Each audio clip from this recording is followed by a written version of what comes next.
Thank you so much, Becky, and good morning to every one of you that are here present.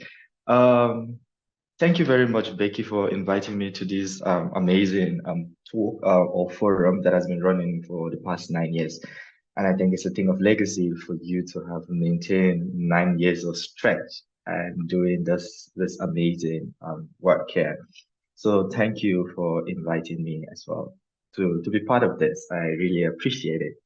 And for the rest of the people here that don't know me, so my name is Edmund Terem Ugar, and and hopefully in the next week I can change my title from Mr. to Doctor, as I'll be defending my PhD thesis on Monday next week. That is the 28th of July. Uh, so originally from philosophy. So I'm a philosopher by profession, but I am specializing more in the ethics of medicine or medical ethics and public health.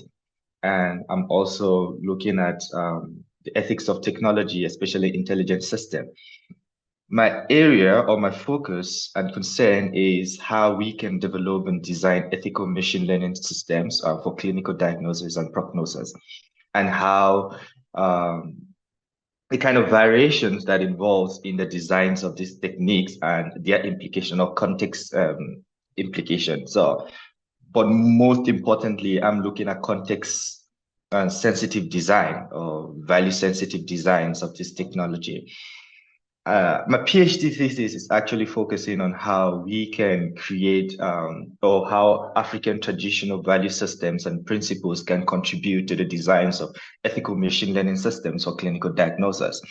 And then another book project that I'm currently working on is how redistributive justice, especially the Rawlsian approach of redistributive justice, can be used to mitigate bias as where I theorize bias and discrimination as more of a normative concern in machine learning rather than a technical concern. Although some scholars will want to focus on the technical concerns of bias, where they look at mathematical calibration of machine learning algorithms. But I go on as a philosopher, I go on a very normative account of bias and discrimination. But at the moment, I'm also trying to take a step back where I am now looking at AI algorithms within mental health diagnosis. And that is where my paper on context sensitive designs of AI or machine learning systems for clinical diagnosis of mental health and prognosis are valuable. And in the paper, which I wrote in the Journal of Medical Ethics, there I argue that we have to design or um, we have to, if we understand the concept of disease as something which is not just biostatistical, but something which is also value laden, then it means that whatever design of machine learning systems that we have to diagnose diseases must also have those value laden appreciation of value sensitive approach as well. And that is based on, at least from the philosophy of phenomenology, or post-phenomenology, especially from Don E, that would say that algorithms and machine learning systems are not value neutral. Uh, these systems emulate the values of their designers and so on. So, and let's say the French philosopher um, Bernard Stiegler would say that the designs of technology is like the externalization of the consciousness of the designer. So if that is the case, then it means that when we design a system, it is just externalizing the consciousness of the awareness of the designer, which is something that is actually construed by their values, where they come from, and the ethics in which they align themselves with, and so on and so forth. So if that is the case, then, and if we understand that diseases are not just biological, they are also socially construed, then there is a necessity that our designs of systems must align with where we want to deploy those systems to and how they theorize diseases, especially things such as mental health. And for instance, in the paper in the Journal of Medical Ethics, which Becky has put up there, I looked at a particular disease within the context of Southern Africa, where there is a particular condition that is called Okutwasa. And although I'm going to engage with this in details, now Okutwasa shares the same um, symptoms as schizophrenia. But now the etiology of that disease and the interventions are totally different, such that if we want to diagnose that diseases using current algorithms, we're going to face misdiagnosis because of the differences in understanding such a condition. That's the result of that. It boils down to the necessity for value sensitive design, which my research is based on. I know this is a very long introduction, but yeah, that is particularly myself, my work, and what I do at the moment. And at the moment, I'm also looking at how language can contribute towards misdiagnosis in algorithms as well. But that's basically me. Thank you, Edmund. I'm just putting in the article again, just the title as well, so that people have got that. And over to Melika. Thank you so much, Edmund. It was very interesting. You mentioned about Okutvasa, if I pronounce it right. So Yeah. it's quite interesting reading your paper. I wonder, given that culturally contextual, like understanding of this condition, and it's not represented in the global diagnostic manuals, let's say DSM or like ICD. So what kind of data would you recommend developers for to teach the machine learning systems about this? Yeah, so first of all, I think in my PhD thesis, and which was done by articles, I actually have published a paper. I'm going to put it up later on the chat. And there I argued that it is necessary to have so currently the state of Africa, especially the sub-Sahel, is that we're very dependent on the deployment of machine learning algorithms from the global north. And the problem with that, in as much as, or let's say the motivation behind that is because of structural issues. Things such as infrastructure, we don't have the capacity to design these technologies. Although I must make it clear that at the moment there is a growing ground for AI deployment and development in Africa, like startups, such as fintechs. But a huge percentage of our technology comes from the global north. And sometimes this technology are designed from a very evidence-based perspective of medicine. And there is a problem from that context, especially when we want to ask the question, whose evidence? Uh, whose evidence? How do we theorize evidence and so on and so forth? Now, but to come back to this paper, I argue that regardless, it is important that technologies, especially medical algorithms, must be designed within the context of sub-Saharan Africa, especially those that should or ought to be used. So homegrown technologies are important. Now, with homegrown technology, it means that data will be sourced within the sub-Saharan African healthcare system. Of course, now there is a problem with that in the sense that we don't have robust healthcare system that collects data.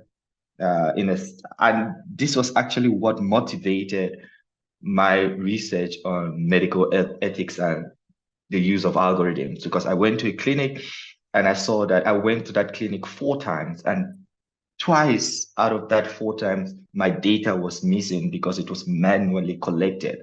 So that implies that even if we want to design a technology that captures context-specific diseases, we will be unable to.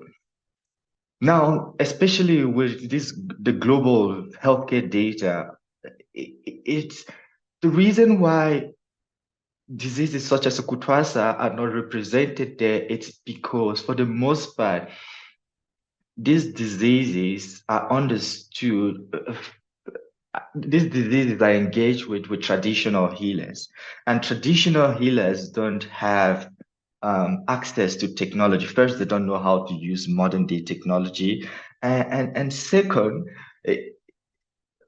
even from the African philosophical tradition, more of this tradition has been an oral tradition to begin with. So it means that because it has been orally transcribed, we haven't had data, we haven't had written words on this. It is mostly in-person diagnosis, which is another aspect of medicine, which is what's the patient-based kind of medicine. But at the same time, I think given the growth of AI and the fact that we're moving fast-paced into a technological milieu, it is important that we start capturing this data. And that is why in the paper that I argue, I said that the government must try as much as possible to invest in our healthcare system, especially in the aspect of data collection, because that is what is going to help in trying to have a database, and then we should conscientize traditional healers on at least traditional healers can start at least, or they can have people that work with them that can use technology. And we must not also forget the capitalist implication of these as well. So, for instance, I'd like to think that there is a reason why such conditions are not in the global healthcare database to begin with. There is a reason and for that. But we don't within the sub-Sahel and mostly in traditional medicine. I don't think we really necessarily depend on global healthcare data. We can create our own healthcare database that can capture these tiny little differences. Not just tiny little differences because they make a difference, so they're actually large differences actually. Yeah, thank you so much. Now I have a follow-up questions. I took some notes. So you also in your paper you mentioned about value-laden judgment. So I want to briefly touch on that and ask you, like in sub-Saharan Africa, let's say in that cultural context, how should we define the specific values and who should like define these values? Is it like the traditional healers, clinicians, patients, communities? How do you think that design should be contributed to these different approaches and perspectives from different people? Okay. That's a very important question. But before I answer that question, it is important and also necessary that I spell out this important point is that while I argue that there is a value system in sub-Saharan Africa, I'm not going with a very homogeneous understanding of value system within that context as well. And especially um, theorists like African scholars like Samuel Shegun and the rest who want to talk about the myth of unanimity, where it always goes without saying, especially when you go to the global north, and when they want to talk about African value, they'll be like Ubuntu. And it is a continent that is characterized by 54 different and technically 55 countries.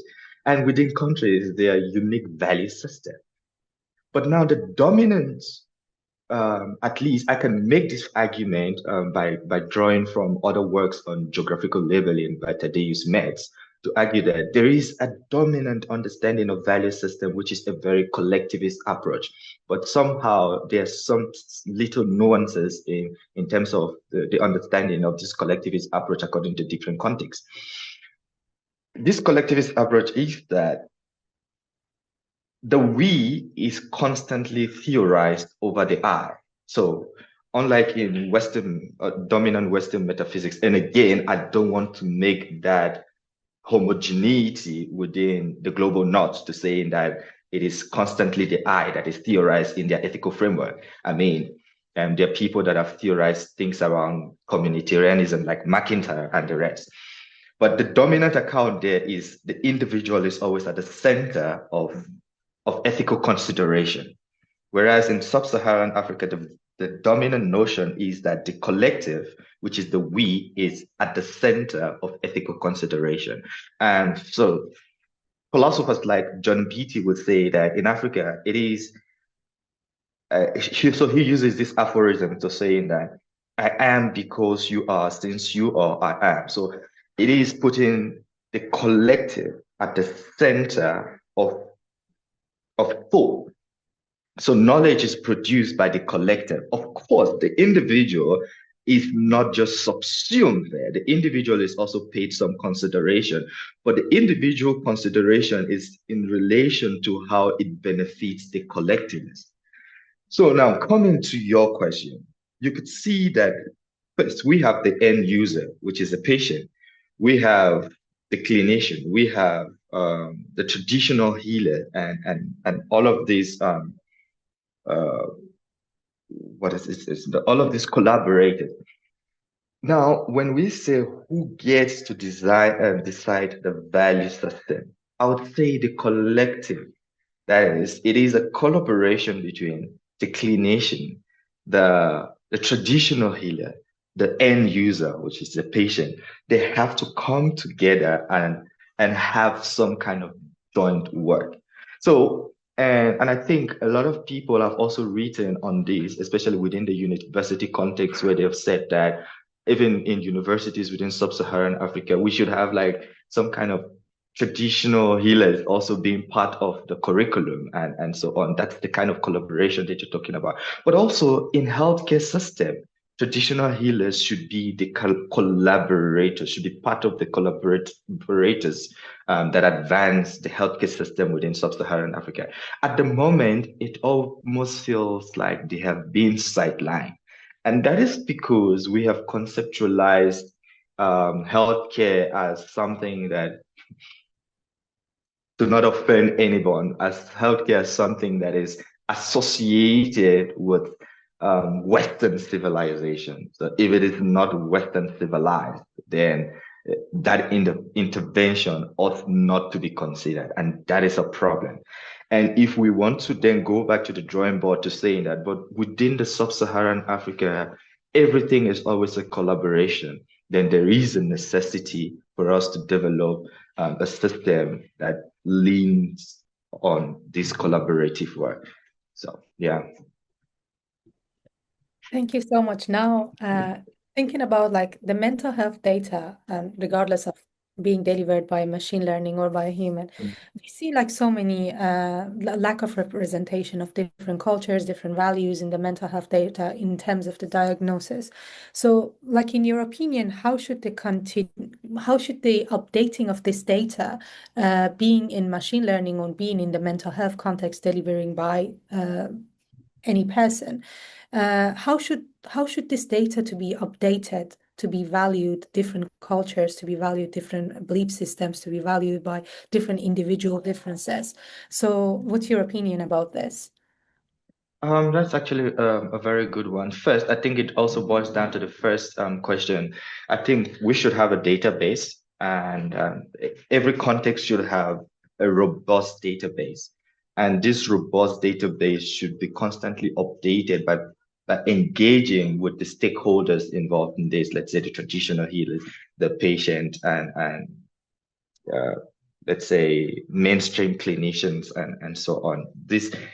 So again, it's not like this African idea is also a static idea. It is constantly evolving.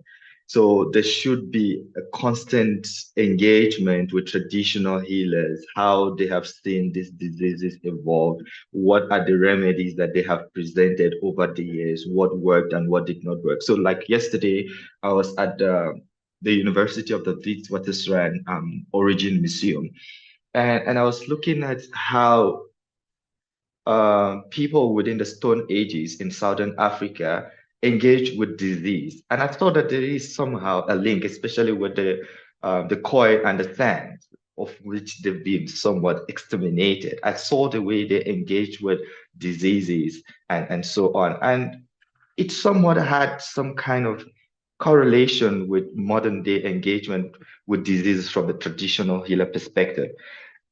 And the understanding there is, let's say, for instance, when it comes to mental health, most in sub-Saharan Africa, mental health is not something that it is far removed from the holistic um, understanding of a person. So, for instance, a person um, within this environment, this locale, is one who is a physical being, interconnected spiritually and interconnected with the community and so on. So when someone has some kind of condition, I was reading a paper where the author says that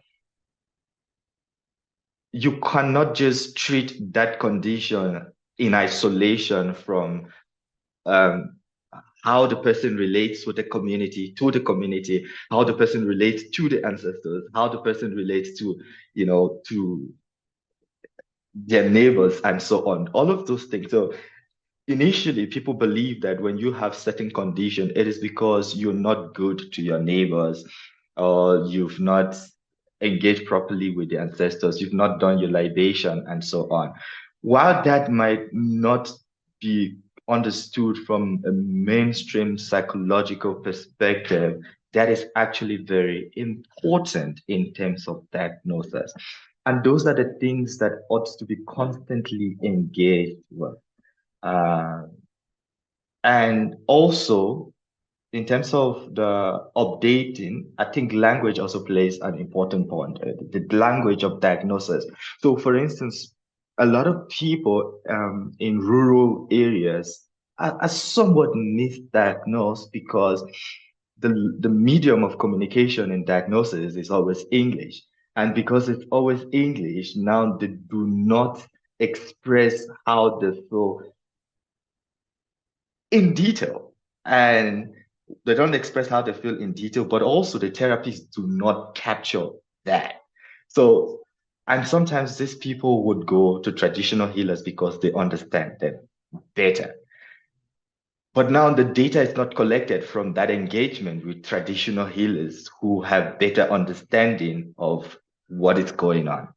And those are aspects where we miss this data. And I think all the stakeholders ought to be involved in every step of the way.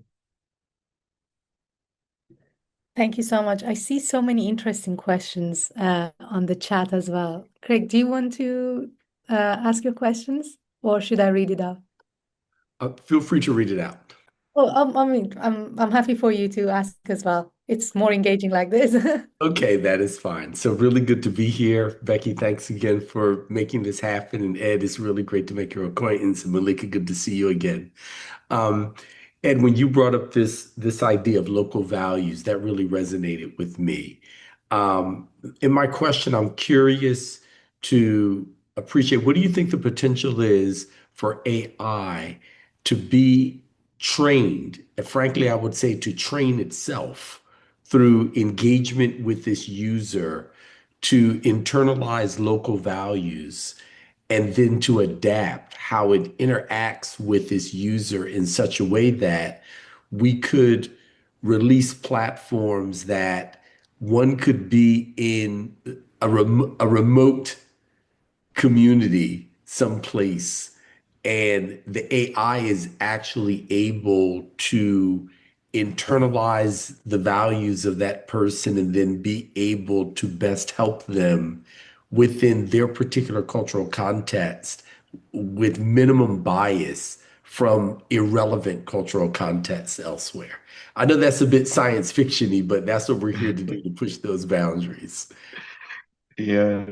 Thank you very much, Greg, for asking that question. That's actually a very important question. And it comes down to what the baseline of my project has always been, context specific design. So now I see that with the growth of algorithms, algorithms are becoming more sophisticated in the sense that, especially with current language models, they've been growing in such a way that they self-train themselves, or they self-train. But however, they self-train on baseline data. So first, the algorithm ought to be designed. And when the algorithm is designed, of course, it has to be designed with specific historical data and so on. And I think that's where some of the problems emerge from. But I believe that if, let's say, within sub-Saharan Africa or within the context of South Africa and within the Zulu people, there is an algorithm that is trained within that context to understand certain conditions. I believe that when the data self-develop, which I think it's a possibility, when it self-develop on the baseline of that data, people within that context will start having personalized algorithms that will actually have sensitivity towards how their worldview on disease, how they see the world, how they engage with one another, and so on and so forth. And that is what I believe that it is currently missing in the current designs of algorithms, and it's understandably so because it's mostly based on deployment, where these algorithms are designed, let's say, in the global north because of the huge technological enterprise that is there and then deployed. But now when it gets here, we are just going to engage with this technology blindly. And for the most part, a huge population of us don't even know or understand this disparity in the technology as it relates to how they see the world to begin with. And they just blindly use this technology. But then when it evolves, it doesn't, I don't think it really involves with how they see the world and so on. That's because the baseline of it was not based on how they see the world to begin with. Thank you. I don't know if that answers your question, Craig. No, it does. And if there's any sort of link to the research or description of the project you talked about in South Africa, I would be curious to see that. But it's fascinating to contemplate that. And when you talk about the ethical use of technology, we hear so much dystopian about what could go wrong. I think it's really very important to continue to give voice to these positive ways and considering what can go right with this technology.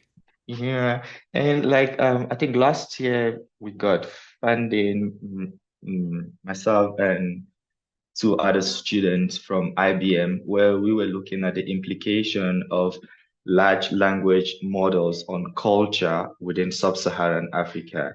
And it was born out of my master's dissertation, where I was arguing that there's something in technology that leads to value colonialism in sub-Saharan Africa. And that was because of the non-value neutrality of technology. And when it is then transferred from one local or one context of its original praxis to another context, it comes with those values which might not look very obvious, but for some reason they start changing the values of a particular context. And as a result of that, it is then important for that context, one, to be aware of those discrepancies, but also to start looking for ways of designing their technology rather than to just be in this topic view of, oh, technology is bad. No, we can do something by it. So, yeah. Hey, does anyone else want to ask their question in the chat? There's some really good stuff in here. Yeah, if no one does, I had another question. Actually, Stephen had a question. Yeah, I think there's a couple. Stephen, do you want to read it out, or we can do that for you? And Joel, hand up. Okay, whoever wants to go, Joel or Steve. Is it Stephen or Stefan? Sorry, I'm pronouncing wrong. But let's start with Joel. I can see the hand there. Sorry, I thought Craig wanted to go. Well, just to balance out, because Craig's asked a question, so I think it would be nice just to hear from others as well. Yeah, so thanks very much. I'm really intrigued. So I have a question concerning the last remark I made. So, like you said, the large language models have a constraint. And I think that is language. They're only based on language. So we know, and I'm a therapist and I studied biology and anthropology. So I know that a lot of what's going on is nonverbal. There's so many things you cannot say or explain in linearity when it comes to health, spirituality, culture, and so on.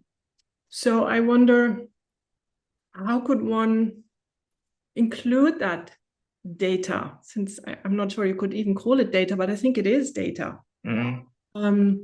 And do you think that would be possible? Because I think especially in the context of non-Western societies, we've lost most of that traditional wisdom, but in other countries it still exists. And how do you capture that with the linearity of Western thought and Western language models?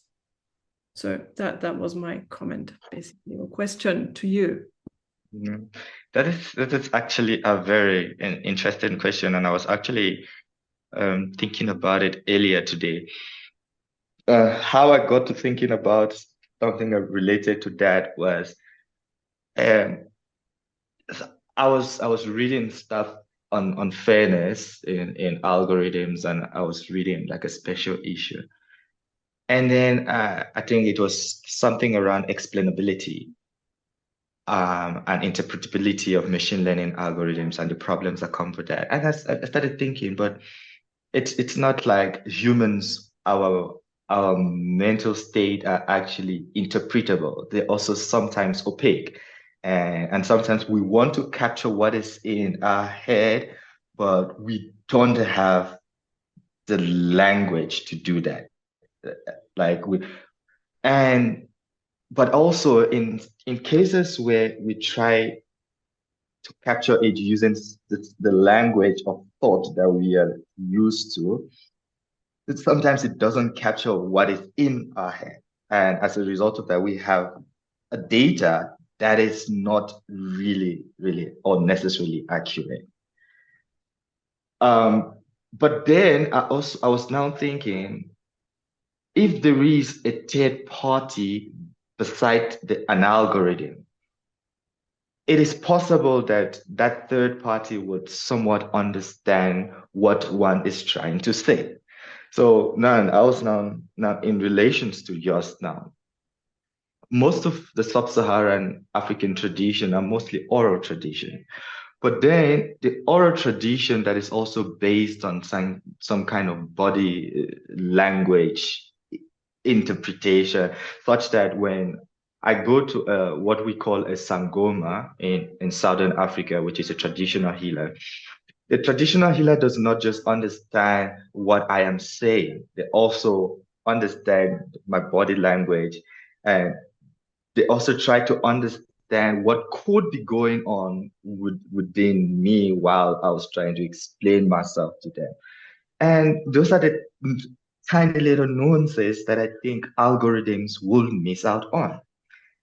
And now it brings me to the whole necessity for human clinician within the diagnostic chain. Because now it feels like we're not moving into a techno-civilized world where technology is taking over, where everyone, and of course, it's understandably so because of capitalist interest and so on.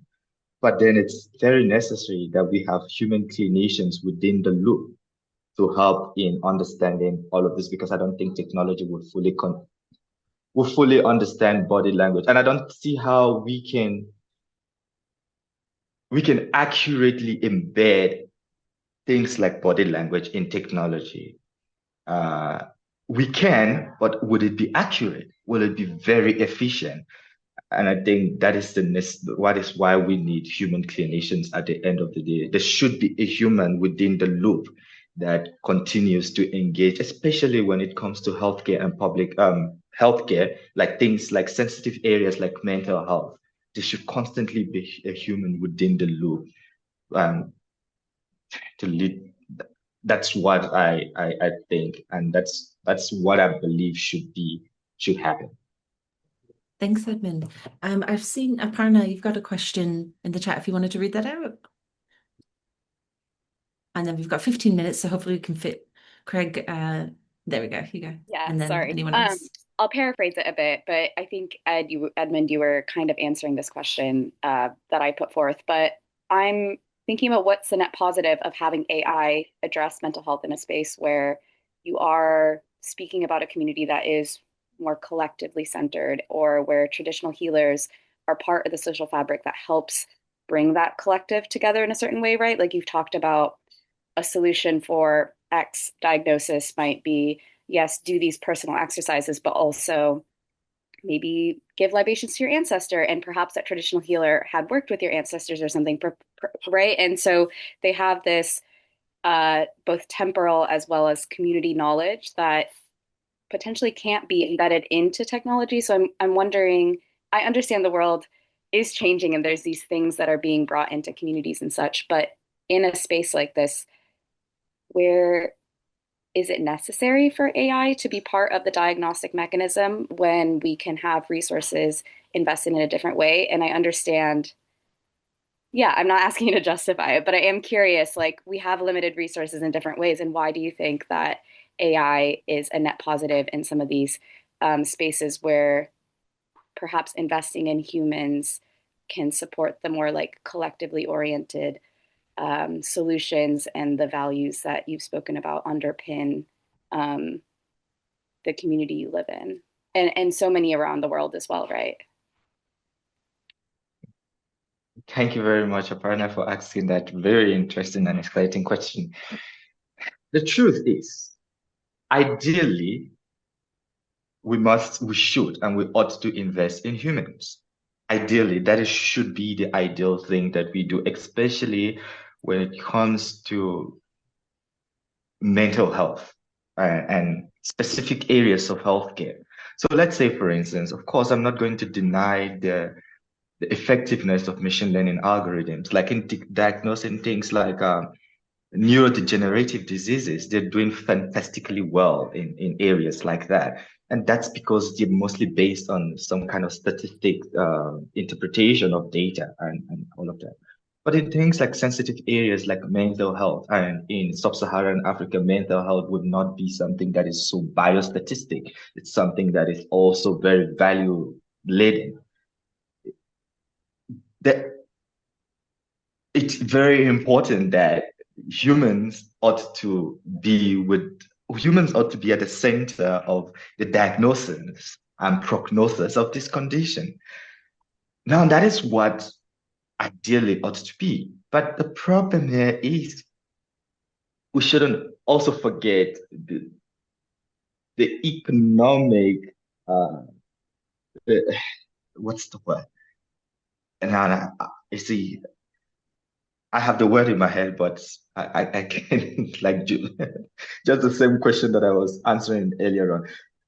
In a sense that where there is economic interest, the capitalist interest, whereby everyone is trying to cut costs. Where if you have one algorithm, you can use that one algorithm to have as many diagnoses as possible, and then there is a net gain that you get from a very utilitarian perspective. How much money can I make? And that is the model that we have been using, especially in healthcare, value for money. Where value for money also implies how much I'm willing to spend. But how much I'm willing to spend is based on the kind of efficiency that I get as well. And people will now think that algorithms will bring such efficiency. But in the case like sub-Saharan Africa, that is not the case. And I totally agree with you. Why can't we then invest that money in human clinician? But the problem here is that, and this is what I've observed within our government in the sub-Saharan, we want to catch up with technological evolution such that we also want to do that. We do that in a very uncritical way. So in South Africa, we've been talking about the fourth industrial revolution and so on, but we don't even have the necessary infrastructure to have a technologically revolutionized world like the global now. But from the ethics of that, I'm currently also writing something around turnabots and robots of the dead, and how they can preserve the memories of the dead. And I realized that such technology would not fit into sub-Saharan ethical framework. And that's because the understanding how we understand the dead in sub-Saharan Africa and the kind of relations that we have with the dead cannot be captured by a technology that is deployed within this context. So we design technologies that would understand that. It will also hamper the kind of relationship that we have with other people, because now we want to relate to that bot as if it was our deceased relative, and it's going to take away the relationship that we have with actual individuals. But again, it always feels like we have to catch up with this technological evolution, otherwise we will be left behind. And that is a myth. And that is something that I think that we need to correct, especially within sub-Sahara. And you're right for spotting that out. Well, Thank yeah, I you. think that helps. Thank you. Thanks, Suprema. I saw a hand shot up right after you made that statement. Gabriella, do you want to jump in? Hi, everybody. Thank you so much. What an interesting conversation in the chat and the actual words. It's an interesting zooming out a little bit, considering the power dynamic around language and the global conversation around AI, where it's like AI this, AI that. And I wonder if there's efficacy in shifting it a little bit and saying, how much do we actually know about ourselves as humans, right? Because if we're holding a hammer, how much is it about the hammer versus the joy of I just hung up a painting, right? So if we put AI almost in its place of what can it actually serve us for, and what are we outsourcing to AI versus insourcing our own capacity development as humans. So how much do we deeply know about ourselves, our neurobiology, where even with little information, we can generalize to new contexts and adapt incredibly quickly, versus what AI might do drawing on huge data sets and then maybe not being as good with real life, variations of scenarios. So it makes me think about, are we limiting the way we see this based on the limitations of AI currently, versus pairing that also with how we see ourselves and our own limitations and our neurobiology and where our capabilities are, and then turning to AI for how it can assist us realistically. So almost like having it in the right place, in a respectful way that serves humans. What are the actual needs and what's realistic to ask of AI without making it a god? And actually the words that have already been said, really centering humanity and our health and well-being and first do no harm at the core of it all, and then interrogating each potential use of AI against that. Does this help or harm? And what's the underlying belief around that? So yeah, I don't know, Edmund, if you have any thoughts about that. Thank you very much for that question. And while you were asking the question, it just brought me back to so I had mentioned earlier that I'm looking at a book project. So it was my initial first PhD thesis, but I'm turning it into a book where I was arguing that algorithmic bias and discrimination cannot be solved through algorithm. It can be solved through practical, structural interventions. And one of the ways that I was saying that is that, let's say, for instance, people want to use synthetic data to deal with this. And I was like, no, we just have to do some kind of redistributive justice in some sense, where people would have purchasing power, and then we can create parity in data sets. And how it ties to what you're saying is because what I have noticed, especially with this AI discourse, is the issue of accountability, human responsibility and accountability.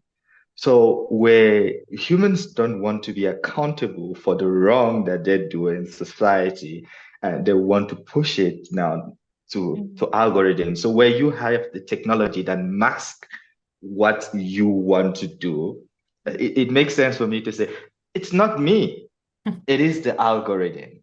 And and that is because I just feel like you're right. It just feels like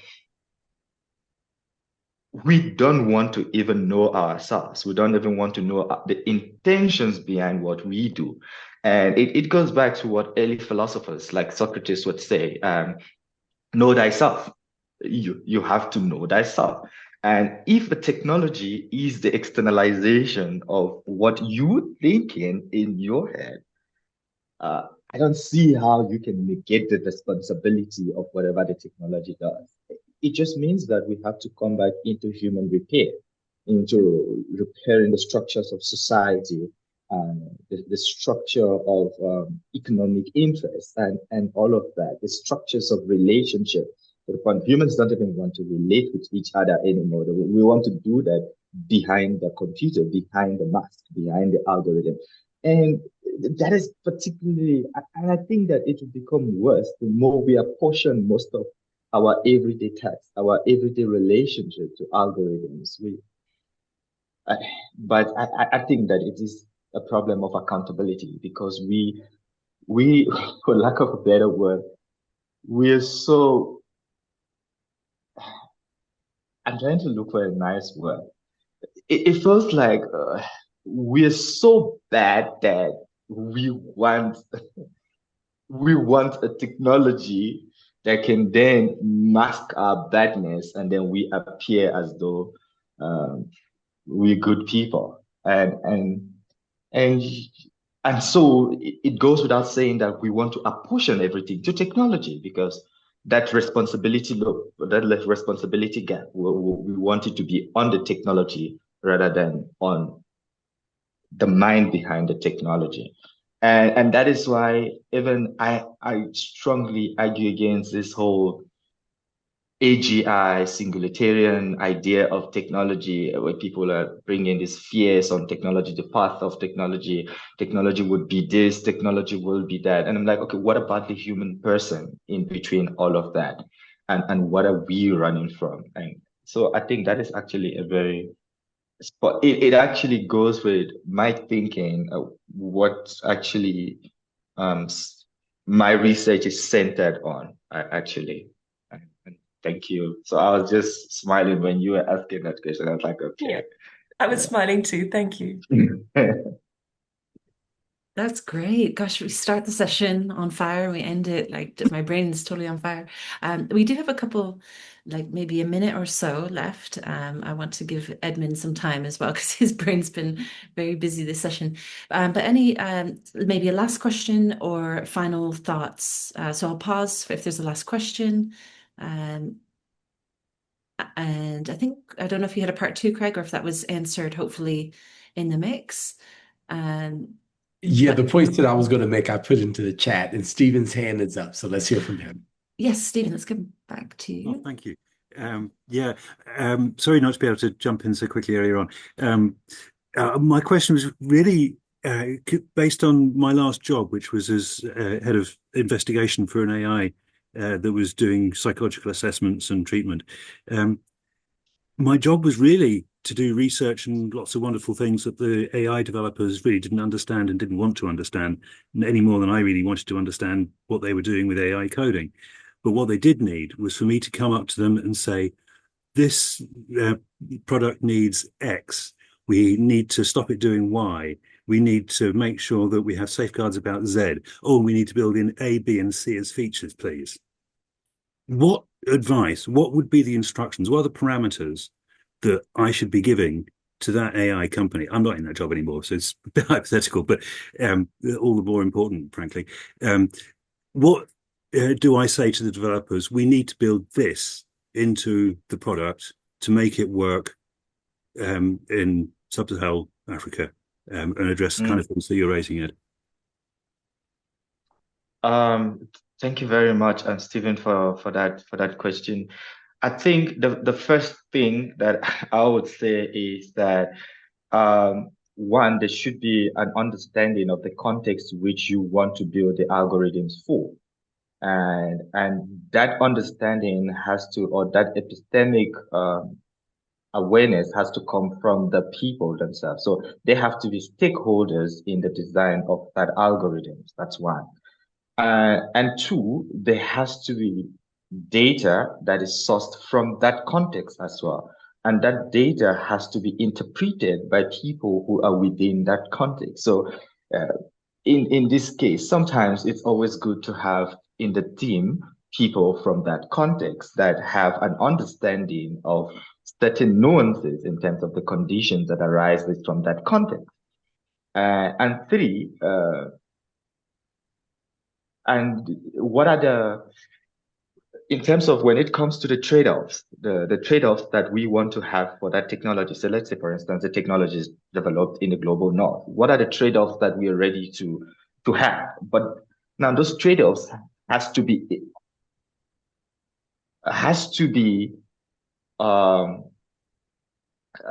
those trade-offs has to be understood, not just understood, but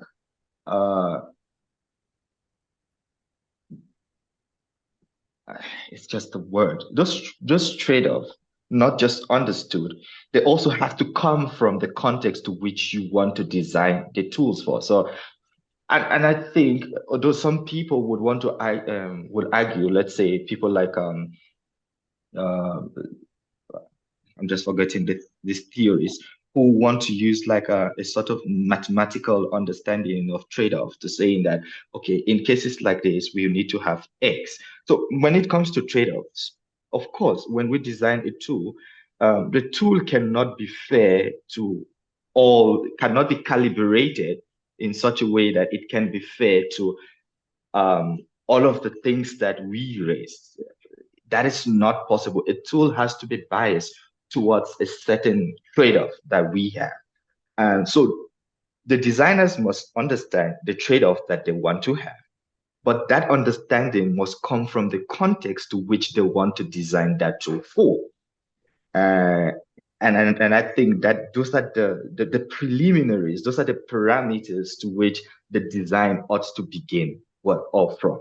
One, the data, how the data is interpreted, the stakeholders behind that, the understanding of trade-offs, and who approves the trade-off that they want to have. And those understanding or approval has to come from the context to which they want to design the tools for. And although at the moment, due to market value and due to economic interest, we always want to design generalized algorithms. But now a very generalized algorithms, again, does not address context-specific issues, especially in given diversity of thoughts, diversity of conditions, and so on. And there we're going to have this biased tool. And which is not a problem of the algorithm, it's just a problem of the inherent trade-offs that we had, which was informed by the data sets and the calibration that we used in designing the tools to begin with.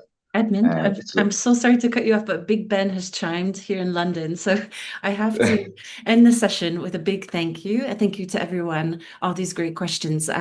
We will be finishing this recording, have a comfort break, and we'll be back with the next session in a few minutes. But thank you, Edmund. I could listen to you all day, I swear. But thanks so much. All right.